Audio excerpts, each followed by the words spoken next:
Entre le collecteur d'échappement et le catalyseur se cache un composant essentiel.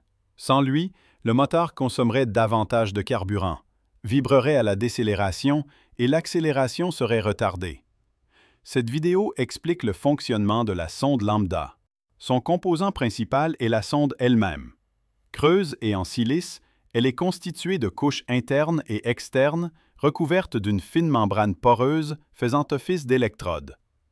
Lorsque la sonde est activée, la couche interne est exposée à l'air ambiant, tandis que la surface externe de sa partie avant entre en contact avec les gaz d'échappement. Fonctionnant à des températures pouvant atteindre 600 degrés Celsius, la sonde est équipée d'une résistance chauffante. 4 fils sont connectés à l'arrière. 2 fils blancs alimentent la résistance, un fil noir transmet le courant au calculateur, ECU, connecté à la membrane interne, et un fil gris est relié à la couche externe. Pour mieux comprendre le fonctionnement de la sonde lambda, examinons sa structure détaillée. La partie jaune est la silice, et la partie bleue, les membranes internes et externes. La membrane est poreuse. La zone noire en haut représente les gaz d'échappement, et la zone grise en bas, l'air extérieur. Lorsque le capteur atteint sa température de fonctionnement, la fine membrane agit comme un catalyseur.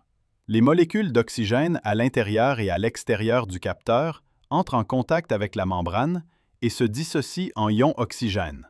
Si la concentration d'ions oxygène à l'intérieur du capteur est supérieure à celle à l'extérieur, ces ions migrent des pores de la membrane vers l'extérieur du capteur pour maintenir l'équilibre. Ce mouvement crée une différence de potentiel, ou tension, entre les membranes internes et externes. Le calculateur, ECU, mesure cette tension et reçoit un signal électrique d'environ 1 volt. Le calculateur détecte alors un manque d'oxygène dans la chambre de combustion. Si la concentration d'ions oxygène à l'extérieur du capteur est supérieure à celle à l'intérieur, ces ions migrent des pores de la membrane vers l'intérieur du capteur pour atteindre l'équilibre. Dans ce cas, le calculateur mesure une tension d'environ 0,1 volt et détecte un excès d'oxygène dans la chambre de combustion.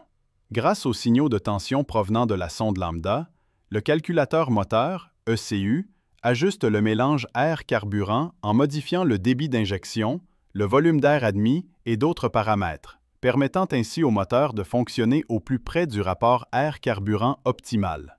C'est tout pour aujourd'hui. Pour ne rien manquer de l'actualité technologique, abonnez-vous à notre chaîne Automobile et activez les notifications pour être informé de nos nouvelles vidéos. À bientôt pour une nouvelle vidéo. Prenez soin de vous.